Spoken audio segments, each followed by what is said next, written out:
saudara-saudara, kita kembali membuka firman Tuhan. Dan hari ini kita akan bacakan di dalam kitab Kejadian pasal yang ketiga ayat 15 dan 21. Lalu kemudian nanti bagian yang kedua di dalam Injil Yohanes pasal 3 ayat yang ke-16. Kita baca terlebih dahulu Kejadian pasal 3 ayat 15 dan ayat 21. Mari kita akan baca bersama-sama. Demikian firman Tuhan. Aku akan mengadakan permusuhan antara engkau dan perempuan itu, antara keturunanmu dan keturunanmu. Keturunannya akan meremukkan kepalamu, dan engkau akan meremukkan kulitnya. Ayat 21. Dan Tuhan Allah membuat pakaian dari kulit binatang untuk manusia dan untuk istrinya itu, lalu mengenakannya kepada mereka. Lalu kita baca bagian yang kedua di dalam Injil Yohanes pasal 3 ayat yang ke-16. Yohanes pasal 3 ayat yang ke-16. Mari kita baca bersama-sama. 1, 2, 3. Karena begitu besar kasih Allah akan dunia ini, sehingga Dia telah mengaruniakan anaknya yang tunggal, supaya setiap orang yang percaya kepadanya tidak binasa, melainkan beroleh hidup yang kekal. Berbahagialah kita saudara-saudara sekalian yang sudah membaca bagian firman Tuhan ini, dan kita adalah orang yang lebih berbahagia yang percaya dan melakukan firman Tuhan. Saudara-saudara yang dikasihi oleh Tuhan, hampir setiap kita membuat rencana sebelum kita melakukan sesuatu. Seseorang yang tentunya bijaksana akan menentukan terlebih dahulu apa yang ia ingin capai, dan kemudian menentukan cara pencapaian. Semakin besar tujuan kita, semakin kita memerlukan suatu rencana yang baik dan benar. Saudara, Allah kita adalah Allah yang maha baik, sekaligus Dia juga adalah Allah yang maha bijaksana. Maka segala rancangan dan ciptaannya adalah baik dan sempurna, sesuai dengan kodrat yang diberikan. Maka di dalam kitab Kejadian ini dikatakan bahwa manusia itu diciptakan menurut gambar Allah sendiri. Di dalam Kejadian pasal 1 ayat 26 dan 27. Kemudian Tuhan mengatakan bahwa manusia itu sangat baik. Semua yang diciptakan itu sangat baik. Saudara, manusia yang diciptakan menurut gambar Allah, berarti manusia diciptakan sebagai makhluk rohani, makhluk spiritual, yang memiliki akal budi dan juga memiliki yang namanya free will atau kebebasan kehendak. Termasuk saudara-saudara kebebasan berkata tidak atau iya terhadap pencipta. Ini adalah suatu bentuk kasih Tuhan kepada manusia. Pada saat seseorang mengasihi, maka ia ingin memberikan kebebasan kepada orang yang dikasihinya untuk mengasihi dengan bebas tanpa paksa. Namun kebebasan yang disalahgunakan inilah yang menjadi sumber dosa pertama. Kebebasan ini yang kemudian Adam dan Hawa salah gunakan. Dia menggunakan free will yang telah diberikan Tuhan kepadanya dengan salah.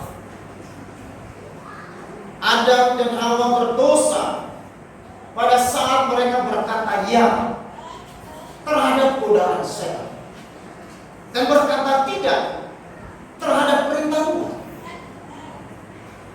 Dosa ini adalah sebuah perlawanan terhadap kekudusan Allah, saudara-saudara, dan juga merupakan penolakan akan kasih Allah kepada manusia.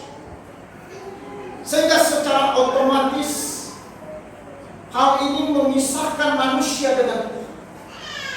Dosa ini secara otomatis merusak hubungan manusia dengan Allah, merusak gambar dan peta Allah di dalam diri manusia yang diciptakan dengan baik.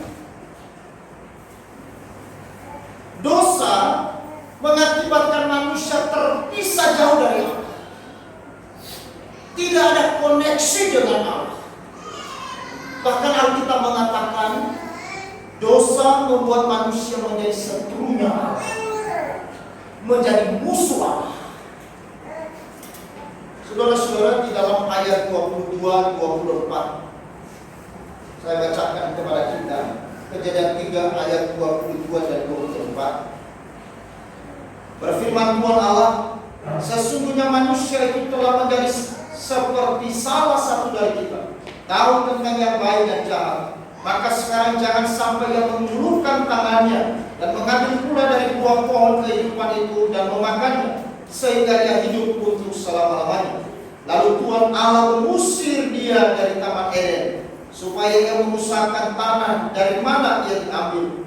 Ia menghalau manusia itu, dan di sebelah timur Taman Eden ditempatkannya beberapa keruk dengan pedang yang bernyala-nyala dan menyambar-nyambar untuk menjaga jalan ke pohon kehidupan.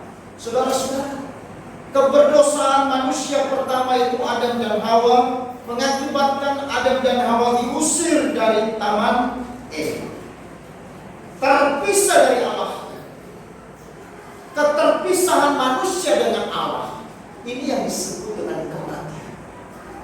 Saudara-saudara, beberapa waktu yang lalu saya melihat ada sebuah video kecil ya, yang di dalamnya ada sebuah artikel.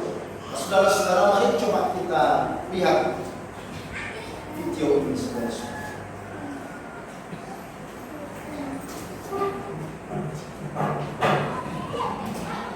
Seseorang membagikan kepada saya sebuah artikel dalam bahasa Inggris yang sangat bagus sekali, yang saat ini akan saya bagikan kepada saudara. Dia berkata demikian, pada waktu Tuhan menciptakan ikan, Dia berfirman kepada laut, hendaklah air menghasilkan segala macam makhluk yang hidup dan bergerak. Dan ketika Tuhan menciptakan pohon, Dia berfirman kepada tanah, hendaklah tanah menumbuhkan tunas-tunas muda, tumbuh-tumbuhan yang berbiji, segala jenis pohon buah-buahan yang menghasilkan buah yang berbiji, supaya ada tumbuh-tumbuhan di bumi. Tetapi pada waktu Tuhan menciptakan manusia, Tuhan berfirman kepada dirinya sendiri. Dia berkata, marilah kita di sini adalah Allah Tritunggal, Allah Bapa, Tuhan Yesus dan Roh Kudus. Dia berkata, marilah kita menciptakan manusia menurut gambar dan rupa kita, sehingga kita melihat kalau ikan diambil dari air, maka ikan itu akan mati. Demikian juga kalau pohon dicabut dari tanah, dia pasti mati. Begitu juga dengan manusia, pada saat dia dicabut, diputuskan hubungannya dengan Allah, maka dia pasti mati. Air adalah lingkungan dan kehidupan bagi ikan, dan tanah adalah lingkungan dan kehidupan bagi pohon. Demikian juga Tuhan dan hadiratnya adalah alam kita, adalah kehidupan kita. Kita tidak bisa dicabut dan dipisahkan dari Allah. Air tanpa ikan, dia tetap air, tetapi ikan tanpa air, dia mati. Tanah tanpa pohon atau tanaman, dia tetap tanah, tetapi pohon tanpa tanah, dia akan mati. Tuhan tanpa manusia, dia tetap Tuhan, tetapi manusia tanpa Tuhan, dia pasti mati. Itu sebabnya Yesus datang kepada saudara dan saya untuk mengembalikan saudara pada hadiratnya, karena tanpa Dia, saudara dan saya pasti mati. Tuhan Yesus memberkati. Amin. Saudara-saudara yang dikasih oleh Tuhan, ya, satu artikel yang sederhana yang merangkum mengenai penciptaan Allah, mengenai gambar Allah, mengenai bagaimana manusia membutuhkan Tuhan. Jadi kalau ada orang yang berkata saya tidak butuh Tuhan, sebenarnya dia telah memutuskan untuk mati. Karena lingkungan alam manusia itu adalah Tuhan dan hadirat. Sama seperti ikan hidup karena ada air. Sama seperti pohon atau tanaman hidup karena ada tanah. Sehingga ketika ikan itu diambil dari dalam air, ikan pasti mati. Demikian juga saudara-saudara, ketika pohon atau tanaman dicabut dari dalam tanah, ya pasti akan mati. Maka pada saat manusia terpisah dengan Allah, terputus dengan Allah, manusia tidak bisa berbuat apa-apa. Itulah sebabnya berkata bahwa di luar aku, engkau tidak bisa berbuat apa-apa. Kita bukan siapa-siapa di luar Tuhan, saudara-saudara. Maka kalau kita ada sebagaimana ada kita pagi hari ini, itu semua karena adanya Tuhan dalam hidup kita. Amin. Itu karena Tuhan hadir di dalam hidup kita.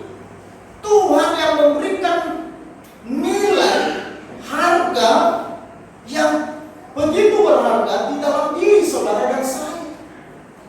Sebenarnya tanpa Tuhan kita ini bukan siapa-siapa dan kita tidak bisa melakukan apa-apa. Bahkan Alkitab jelas mengatakan kita pasti akan mati.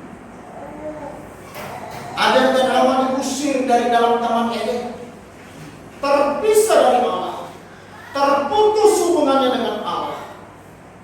Maka manusia pertama, dia kehilangan segala sesuatu di dalam diri.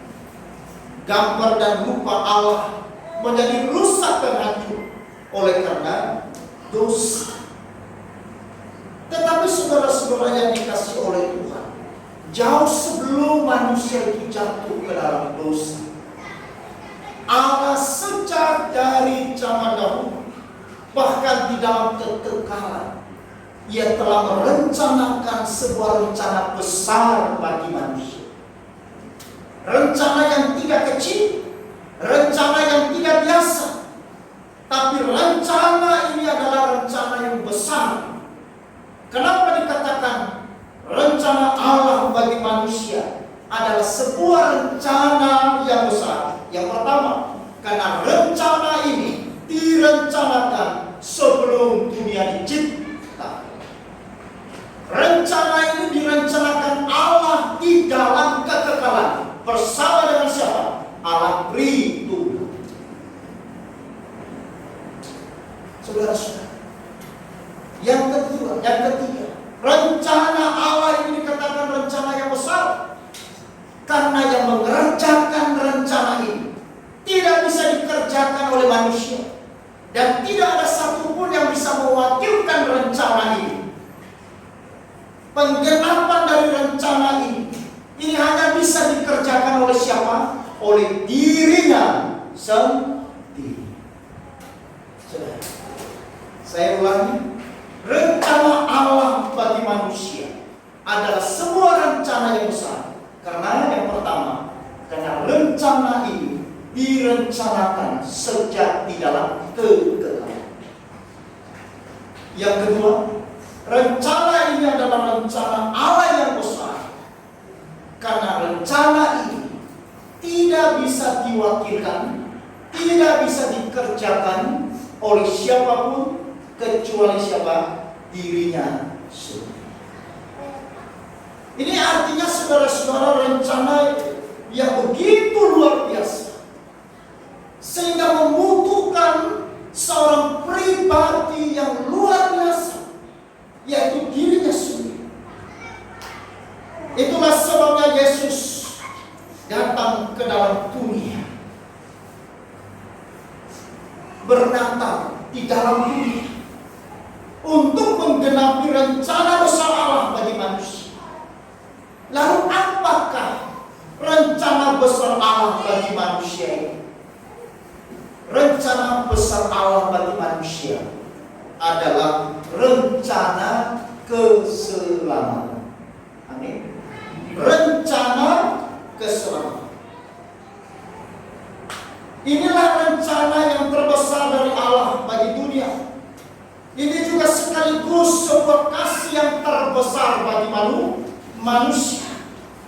Di tengah ketidakberdayaan manusia dan di tengah kematian manusia karena dosa, maka Tuhan tidak membiarkan manusia dibelenggu oleh dosa. Dia tidak membiarkan manusia menjadi binasa. Dia adalah Allah yang penuh dengan kasih. Di dalam kitab Yeremia pasal 31 dia katakan, Dia mengasihi kita dengan kasih yang kekal. Saudara-saudara, oleh karena itu Tuhan sejak dari awal telah mempunyai rencana untuk mengutus putranya yang tunggal untuk keselamatan manusia itu sendiri. Makanya tadi di dalam Yohanes pasal 3 ayat 16 dikatakan begini, karena begitu besar kasih Allah akan dunia ini, sehingga Ia telah mengaruniakan anaknya yang tunggal, supaya setiap orang yang percaya kepadanya tidak binasa, melainkan beroleh hidup yang kekal. Maka peristiwa Natal, saudara, adalah peristiwa dan penggenapan dari rencana Allah yang besar bagi manusia, dan sekaligus peristiwa yang membuktikan akan besarnya kasih Allah bagi dunia. Kenapa kita berkata bahwa Allah begitu mengasihi saya? Karena kita melihat bagaimana besarnya pengorbanan dirinya. Pengorbanan dirinya menunjukkan bahwa ini adalah kasih yang begitu besar. Saudara perhatikan, kalau saudara sampai rela mati bagi orang lain, ini menunjukkan apa? Bahwa saudara begitu mencintai orang itu, betul? Tetapi ketika saudara berkata tidak dan tidak mau berkorban, tidak mau melakukan sesuatu untuk orang itu artinya betapa kurangnya saudara mengasihi orang. Semakin saudara berkorban dan semakin saudara memberi diri kepada seseorang, ini menunjukkan betapa dalam, betapa besar, betapa bernilainya, dan betapa saudara mengasihi seseorang. Sekarang saya mau tanya, kalau misalkan ada orang tanya, kepada siapa saudara rela mati? Halo? Kalau hari ini ditanya, kepada siapa saudara rela mati? Mungkin ada yang berkata, untuk anak saya rela mati. Betul? Kenapa dia rela mati? Karena itu anak yang dikasih. Mungkin juga ada yang berkata, untuk istriku aku rela, untuk suamiku aku rela. Atau mungkin juga ada muda berkata, untuk pacarku aku rela mati. Tetapi sayangnya banyak orang yang pacaran rela mati karena apa? Sebenarnya bukan karena pengorbanannya karena begitu besarnya, tetapi kadang-kadang diaplikasikan kepada sesuatu yang negatif. Aku rela bunuh diri kalau Kristus dari ibu. Aku rela minum Bible karena takut kehilangan kamu. Nah, saudara lihat, bahkan kita pernah dengar, saudara, di Singaraja 2 tahun yang lalu ada 2 laki-laki, ada satu pasang yang pacaran, laki-laki dan perempuan. Mereka terjun ke sungai, mati sama-sama. Kenapa? Karena hubungan mereka tidak direstui oleh orang tua. Saudara, maka kita melihat betapa dalamnya mereka begitu mencintai. Mereka tidak mau dipisahkan. Walaupun saudara-saudara, pengorbanan yang seperti itu, tentu ini adalah sesuatu yang negatif. Saudara, tetapi saya mau katakan, ada satu pengorbanan yang jauh lebih besar dari pengorbanan seorang ibu terhadap anak, pengorbanan seorang ayah terhadap anak, pengorbanan seorang suami kepada istri, atau sebaliknya istri kepada suami, atau pengorbanan seorang pemuda kepada pacar. Itu adalah pengorbanan yang dilakukan oleh Tuhan kepada siapa? Kepada mereka yang disebut seterunya, kepada mereka yang disebut musuh-musuhnya, yaitu manusia. Maka peristiwa Natal, saudara, adalah peristiwa yang luar biasa. Hari ini kita sedang ada di Advent ketiga, mengingatkan kepada kita bahwa betapa besarnya pengorbanan daripada Tuhan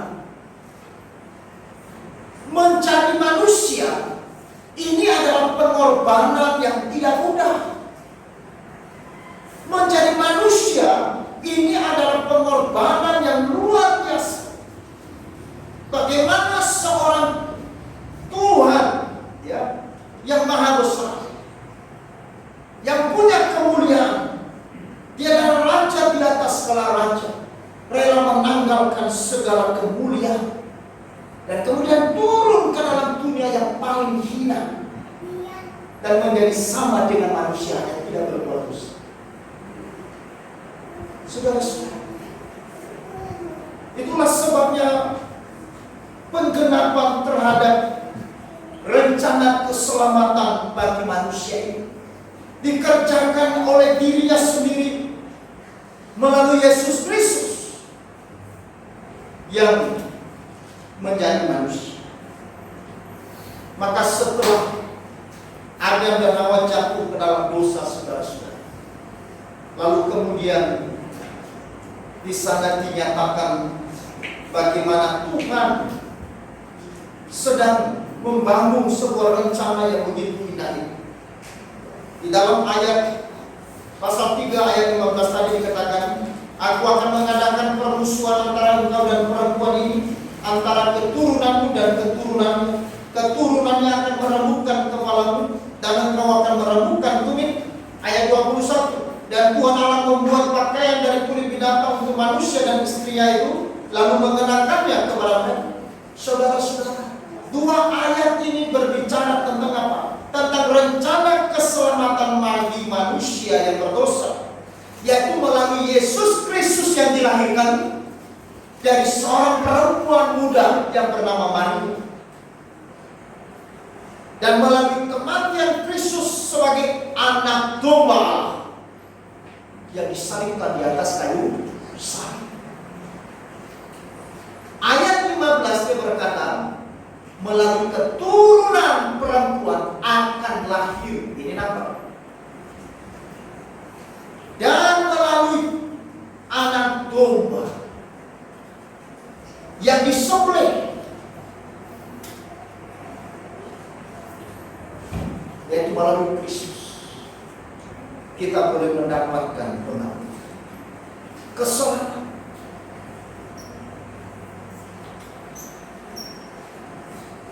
Dan rencana Tuhan bagi keselamatan setiap kita telah direncanakan sejak dari dahulu kala, bahkan sejak dalam kekekalan.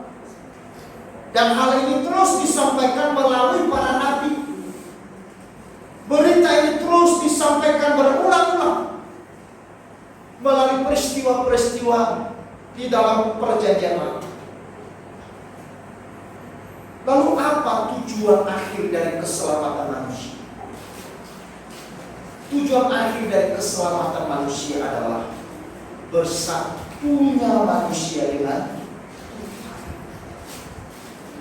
Waktu manusia berdosa tadi apa? Manusia terpisah dari Allah. Manusia terputus dengan Allah.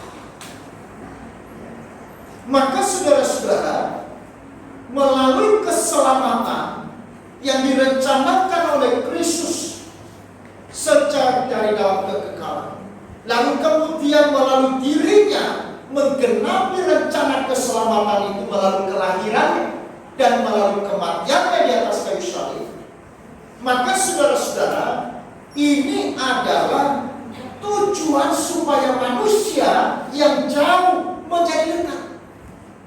Manusia yang tadinya menjadi musuh sekarang menjadi sahabat. Supaya manusia yang tadi kehilangan hadirat Tuhan sekarang bersatu kembali dengan apa? Inilah tujuan di dalam keselamatan kita. Supaya manusia kembali bersatu dengan Allah. Sehingga dengan bersatunya manusia dengan Allah, maka peta dan gambar Allah yang tadinya rusak dikembalikan di dalam diri manusia itu kembali. Sehingga kemuliaan manusia kemuliaan Allah yang diberikan kepada manusia yang tadinya telah hilang, lalu dengan kembalinya manusia bersatu dengan Allah, kemuliaan itu dikembalikan kepada manusia. Saudara-saudara, hidup kita yang kembali bersatu dengan Tuhan memberi kita apa? Paling tidak ada dua.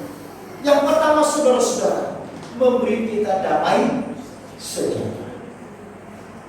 Waktu peristiwa Natal, saudara-saudara, dan kemudian malaikat Tuhan di malam itu bernyanyi dengan nyanyian apa, saudara? Kemuliaan bagi Allah di tempat yang maha tinggi, dan damai sejahtera di dunia, di bumi, di antara manusia yang berkenan. Berita Natal itu adalah berita damai sejahtera. Ketika manusia sudah dipersatukan kembali dengan Allah, manusia sudah kembali bersatu dengan Allah, maka manusia ada di dalam damai sejahtera. Karena damai sejahtera itu, saudara-saudara, artinya hubungan telah dipulihkan, sehingga tidak ada lagi perseteruan antara manusia dengan Allah. Makanya di dalam Kolose dikatakan Tuhan telah memperdamaikan kita dengan dirinya, sehingga kita bukan lagi musuh, kita bukan lagi seteru, tetapi kita adalah anak-anak Allah. Itulah damai sejahtera. Shalom. Hubunganku dengan Allah telah dipulihkan. Hidupku kembali telah dipersatukan dengan Dia sebagai sumber kehidupan. Waktu aku terputus dengan Tuhan, hidupku kering, bahkan layu dan mati. Tetapi kemudian hidupku dikembalikan ke dalam lingkungan alamku sebagai manusia, yaitu di dalam Tuhan dan hadirat. Sehingga di situ hidupku mulai berbuah. Itulah yang dikatakan Yesus di dalam Yohanes pasal 15. Akulah pokok anggur, kamulah ranting-ranting. Ranting-ranting itu bisa berbuah ketika ranting-ranting itu melekat pada pokok. Ketika ranting-ranting itu terputus, terpisah dari pokok, ranting itu akan apa? Menjadi kering dan mati. Rencana keselamatan dari Allah kepada manusia mengembalikan manusia yang sudah terpisah. Manusia yang telah mati itu, manusia yang kehilangan kemuliaannya, manusia yang kehilangan damai sejahtera, dikembalikan. Sehingga damai Tuhan memenuhi hidup. Yang kedua, saudara-saudara, ketika hidup kita telah dipersatukan kembali oleh Tuhan melalui keselamatan yang dikerjakan dengan sempurna oleh Kristus, maka manusia memperoleh kekuatan yang baru. Manusia memperoleh kekuatan yang baru. Sama seperti ikan yang dikembalikan ke dalam air, ia memiliki kekuatan yang baru. Ikan waktu kita keluarkan dari dalam air, dia kehabisan nafasnya. Dia tidak bisa bergerak, tidak bisa berenang dengan leluasa. Tetapi ketika ikan itu dikembalikan ke dalam air, maka ikan itu dia bergerak, dia berenang dengan bebas. Dia punya kekuatan yang baru. Sama seperti pohon yang ditanam, dikembalikan ke dalam tanah, lalu ia dapat hidup kembali. Lalu kemudian daunnya mulai tumbuh dan mulai hijau segar. Demikian manusia yang telah diselamatkan oleh Yesus, sehingga hidup kita kembali bersatu dengan Tuhan, lalu kemudian mendapatkan kekuatan yang baru.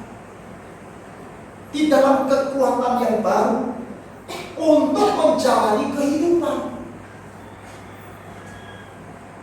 Nah, kekuatan kita bersumber di dalam Tuhan, di mana kita ada.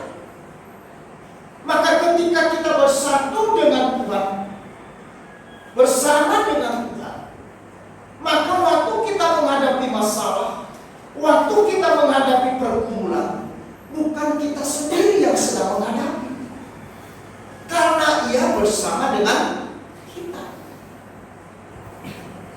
Karena Tuhan tidak tinggal di luar kita, tetapi Tuhan tinggal di dalam kita. Kita di dalam Tuhan dan Tuhan di dalam kita. Maka ketika kita tinggal di dalam Tuhan dan Tuhan tinggal di dalam kita, nah saudara-saudara, ini yang dinamakan apa? Hidup bersama dengan Tuhan. Hidup bersama dengan Tuhan. Itu artinya saudara-saudara, bahwa seluruh aspek hidup kita, termasuk dengan seluruh permasalahan kita, kecil dan besar, Tuhan tahu. Tuhan ikut merasakan. Halo?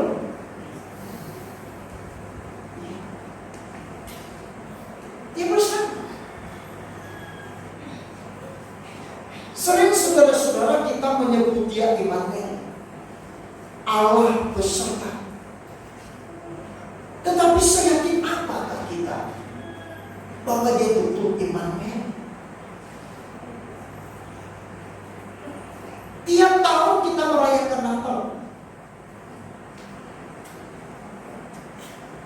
dan nama Immanuel itu adalah nama yang sering kita dengar, yang tidak mungkin terlewati di dalam peristiwa Natal.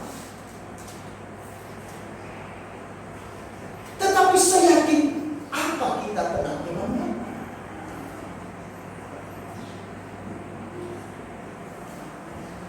Keyakinan kita bahwa Ia beserta dengan kita itu bagaimana? Ataukah masih kita merasa Tuhan itu ada di sana, aku di sini.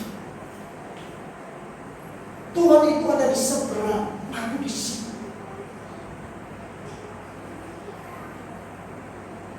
Sehingga ketika kemudian kita menjalani kehidupan dengan segala macam pergumulan dan persoalan di dalam, seringkali saudara-saudara, kita mulai kecil hati.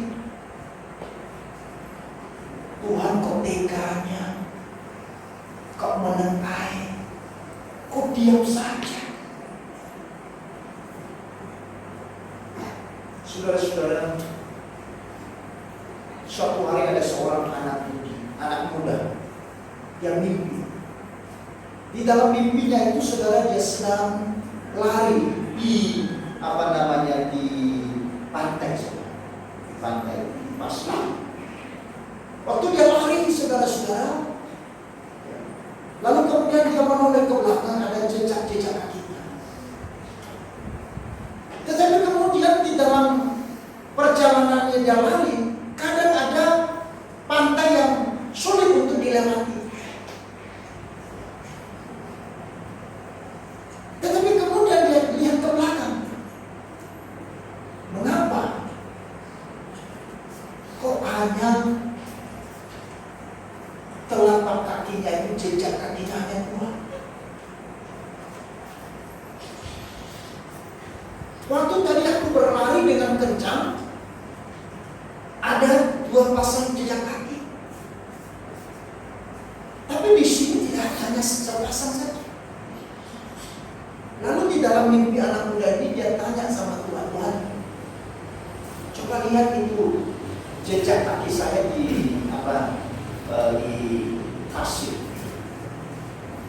Lalu Tuhan berkata, ya. Waktu saya lari tadi Tuhan, ada 2 pasang jejak kaki bersama-sama. Tapi waktu di sini kok hanya 2? Hanya 1. Tuhan berkata, begini. Tadi waktu kami lari dengan kencang, aku bersama dengan kamu lari juga. Tetapi waktu kamu melewati jalan ini jalan yang sulit. Kamu tidak bisa lewati dengan kekuatanmu. Lalu anak muda itu berkata, lalu jejak kaki siapa ini? Itulah jejak kaki. Waktu itu saya menggendong kamu, sehingga kamu bisa melewati. Dan setelah itu saya biarkan kamu berjalan lagi. Lalu kamu lari lagi bersama dengan saya. Kemudian ada jalan yang rusak yang kamu tidak bisa lewati. Aku kembali menggendong kamu. Sehingga yang kelihatan hanya jejak kaki. Saudara-saudara, apakah saudara yakin bahwa dia bersama dengan kita? Yakinkah saudara bahwa dia adalah Allah yang Immanuel, bersama, beserta dengan kita? Bahkan di dalam Ibrani dikatakan, ia pun juga turut merasakan segala kelemahan. Ia juga turut merasakan segala penderitaan dan kesukaran yang kita alami. Sebenarnya sejak dari dahulu kala sampai dengan hari ini, dia tetap imannya. Waktu engkau meninggalkan Tuhan, dia tetap Tuhan. Waktu engkau bersama dengan Tuhan, dia tetap Tuhan.